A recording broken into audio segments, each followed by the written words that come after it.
क्या आपके साथ भी ऐसा होता है कि किताब खुली रहती है लेकिन दिमाग कहीं और चला जाता है? आप फिजिक्स पढ़ने बैठते हैं और अचानक सोचने लगते हैं कि रिजल्ट आने के बाद क्या होगा। लोग क्या कहेंगे अगर मैं टॉपर बन गया तो? या फिर इमेजिनरी कॉन्वर्सेशंस शुरू हो जाती हैं। कभी दोस्त, कभी क्रश, कभी पुरानी बातें, कभी फ्यूचर सक्सेस। और फिर अचानक घड़ी देखते हैं, 20 मिनट निकल चुके होते हैं लेकिन आपने एक भी पेज ठीक से नहीं पढ़ा होता। अगर यह आपके साथ होता है तो आज का वीडियो आपके लिए है। सोचिए, रात का समय है, डेस्क लैम्प जल रहा है, नोटबुक खुली है। आपने खुद से कहा था आज सच में 3 घंटे पढ़ूंगा, लेकिन 5 मिनट बाद दिमाग शुरू हो जाता है, क्या होगा अगर एग्जाम खराब हो गया तो? उसने मेरा मैसेज क्यों नहीं देखा? काश मैं अभी किसी हिल स्टेशन पर होता। रिजल्ट वाले दिन मम्मी पापा कितने खुश होंगे। मैं सक्सेसफुल होकर सबको सरप्राइज कर दूंगा। फिर वही लाइन बार बार पढ़ना। आंखें शब्द देख रही होती हैं लेकिन दिमाग कहानी बना रहा होता है। और सबसे बुरी फीलिंग क्या होती है? गिल्ट। मुझसे पढ़ाई क्यों नहीं होती? यह सवाल आता है। सबसे पहले एक बात समझिए, आपका दिमाग आपकी पढ़ाई खराब करने की कोशिश नहीं कर रहा।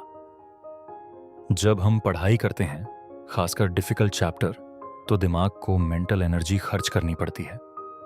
ब्रेन की एक आदत होती है, वह आसान और रिवॉर्डिंग चीजों की तरफ जल्दी जाता है। इमेजिन करना आसान है, उसमें मेहनत कम लगती है और थोड़ी देर के लिए अच्छा भी महसूस होता है। फ्यूचर सक्सेस इमेजिन करने से ब्रेन को टेम्पररी रिवॉर्ड मिलता है। इसीलिए कभी कभी दिमाग पढ़ाई से भागकर इमेजिनेशन की दुनिया में चला जाता है। यह कमजोरी नहीं है, यह बहुत कॉमन ह्यूमन टेंडेंसी है। अब यहां सबसे इंपॉर्टेंट फर्क समझिए। Healthy planning. मुझे 2 घंटे फिजिक्स पढ़नी है कल तक, यह चैप्टर खत्म करना है, पहले न्यूमेरिकल्स फिर रिवीजन। यह प्लानिंग है, यह पढ़ाई में मदद करती है। हार्मफुल डे ड्रीमिंग रिजल्ट आने के बाद सब मुझे अप्रिशिएट करेंगे, मैं स्टेज पर मेडल लेने जाऊंगा, मैं इतना सक्सेसफुल हो जाऊंगा कि सब हैरान रह जाएंगे। ध्यान दीजिए, इन थॉट्स में कोई करंट एक्शन नहीं होता, सिर्फ मूवी चल रही होती है। और जितनी लंबी मूवी चलती है उतनी कम पढ़ाई होती है। उस पैराग्राफ का पहला शब्द पढ़िए, एक गहरी सांस लीजिए, किताब के करंट पेज को ध्यान से देखिए, उस पैराग्राफ का पहला शब्द पढ़िए, बस इतना। कोई सेल्फ लेक्चर मत कीजिए, ना मैं यूजलेस हूं, ना मुझसे कुछ नहीं होगा। सिर्फ रीसेट कीजिए। स्टडी टेबल पर एक छोटा नोटबुक रखिए, उसका नाम रखिए बाद में सोचेंगे। जब कोई रैंडम थॉट आए तो उसे तुरंत लिख दीजिए। फ्रेंड को रिप्लाई करना, career idea, old memory, crush के बारे में सोचना, यूट्यूब वीडियो आइडिया, उसे तुरंत लिख दीजिए और आगे बढ़ जाइए। ब्रेन से कहिए, मैं इसे इग्नोर नहीं कर रहा, बस बाद में सोचूंगा। यह टेक्निक सरप्राइजिंगली पावरफुल होती है। साइलेंट रीडिंग में मन जल्दी भटक सकता है, लेकिन हल्की आवाज में पढ़ने से ध्यान बढ़ता है। ऐसा करने से आईज, माउथ, ईयर्स और अटेंशन सभी एक्टिव होते हैं। सिर्फ 2 मिनट सॉफ्टली पढ़िए, बहुत तेज नहीं, बस इतनी आवाज कि आप अपनी आवाज सुन सकें। अक्सर इससे वॉन्डरिंग तुरंत कम हो जाती है। बहुत सारे स्टूडेंट्स सोचते हैं कि उन्हें लगातार घंटे पढ़ना चाहिए, लेकिन फिर 10 मिनट में वे फ्रस्ट्रेटेड हो जाते हैं। इसके बजाय सिंपल मेथड अपनाइए। 25 मिनट पढ़िए और 5 मिनट ब्रेक लीजिए। ब्रेक में थोड़ा चलिए, पानी पीजिए और आंखें आराम दीजिए। लेकिन सोशल मीडिया स्क्रॉलिंग मत शुरू कीजिए। गोल परफेक्ट कंसंट्रेशन नहीं है, गोल है 25 मिनट तक बार बार वापस लौटना। यह ट्रिक बहुत सिंपल लेकिन इफेक्टिव है। पढ़ते समय पेन को हर लाइन के साथ चलाइए। अंडरलाइन, मार्क, सर्कल या पॉइंट कीजिए। जब शरीर पढ़ाई से जुड़ा रहता है तो दिमाग भटकने की संभावना कम होती है, खासकर उन स्टूडेंट्स के लिए जो अचानक किसी और दुनिया में चले जाते हैं।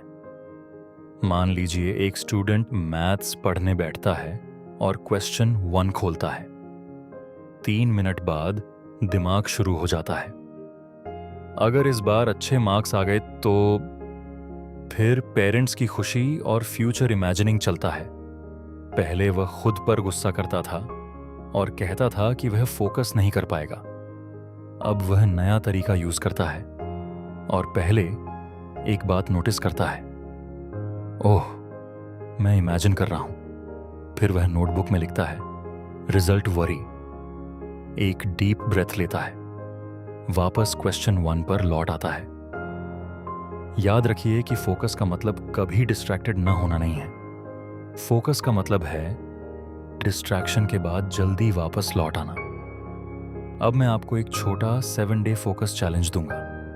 अगले 7 दिनों तक हर स्टडी सेशन में 25 मिनट पढ़िए और लेटर लिस्ट रखिए।